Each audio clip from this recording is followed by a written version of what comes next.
بسم اللہ الرحمن الرحیم الحمد للہ والصلاۃ علی اہلھا اما بعد۔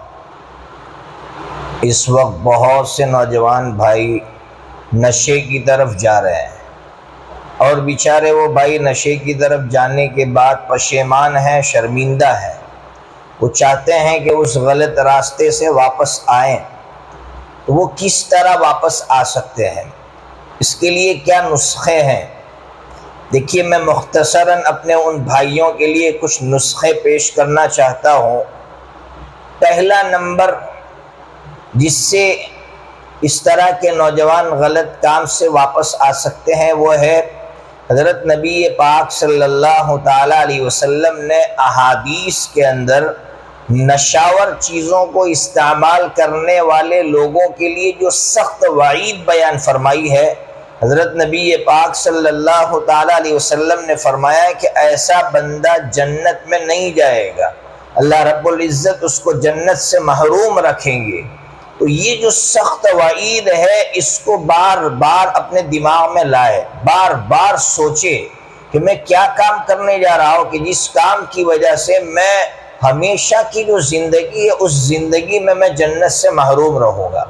یہ پہلا نسخہ ہے اس غلط کام سے واپس آنے کا۔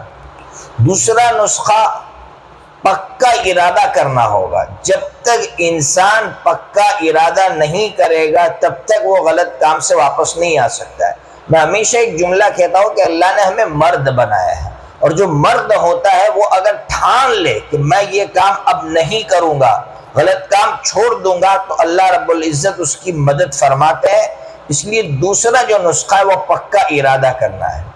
تیسرا نسخہ کہ جب ہم وہ غلط کام چھوڑے، جیسے سگریٹ چھوڑ رہے ہیں، گٹکا چھوڑ رہے ہیں یا نشے کی کوئی اور چیز چھوڑ رہے ہیں، تو اپنے بڑوں کو بتلائے، ان کے سامنے اس کو چھوڑے کہ میں یہ غلط کام چھوڑ رہا ہوں۔ تو اس کا فائدہ کیا ہوگا کہ آئندہ اگر اس غلط کام کی طرف ہم گئے تو فوراً ہمارے ذہن میں آئے گا کہ میں اتنے لوگوں کو کیا جواب دوں گا جن کے سامنے میں نے کہا تھا کہ میں یہ غلط کام چھوڑنے جا رہا ہوں۔ تو ان لوگوں کا جو بڑاپن ہے اور ان لوگوں کا جو احسان ہے ہم پر، یہ انسان کو غلط کام سے روکے گا۔ اور چوتھا جو نسخہ ہے کہ اس طرح جو غلط کام کر چکے ہیں، جیسے گٹکا کھا چکے ہیں یا سگریٹ پیتے ہیں یا اور کوئی نشیلی چیز استعمال کرتے ہیں، وہ اس وقت کس طرح بیمار پڑے ہیں، ان کے جو ہاسپٹلز ہیں ان کا جا کر دورہ کرے، ان مریضوں کو دیکھے، ان کی حالت دیکھے، تو ان کی اس خطرناک حالت کو دیکھ کر احساس ہو جائے گا کہ یار میں اب آئندہ اس طرح غلط کام نہیں کروں گا۔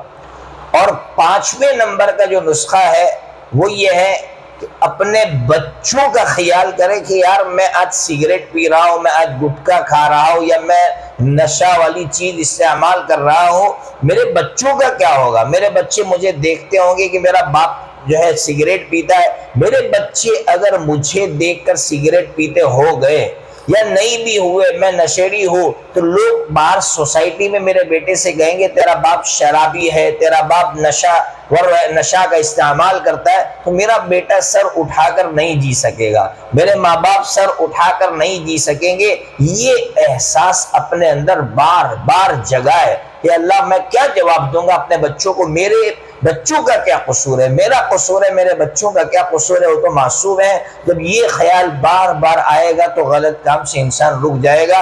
اور آخری نسخہ ہے کہ انسان جو مثال کے طور پر دن میں 100 روپے کے گٹکا استعمال کرتا تھا یا سگریٹ پیتا تھا، وہ کم کر کے جو پیسے بچ رہے ہیں اس کا صدقہ جمع کرے گھر میں اور پھر صدقہ نکالے۔ صدقہ انسان کو غلط کام سے بچا دے گا۔ یہ مختصر سا نسخہ جو میرے ذہن میں آیا ہے، آپ کے سامنے نسخے میرے ذہن میں آئے تھے، آپ کے سامنے رکھے ہیں۔ اللہ رب العزت ہماری اس سوسائٹی میں جو ہمارے نوجوان بھائی ہیں، جو ہمارا مستقبل ہے، جو آج غلط کام کی طرف جا رہے، اللہ رب العزت ان کی حفاظت فرمائے اور غلط کام سے ان کو صحیح راستے پر لا کر ان سے بہت بڑا کام لے۔ وآخر دعوانا الحمدللہ رب العالمین۔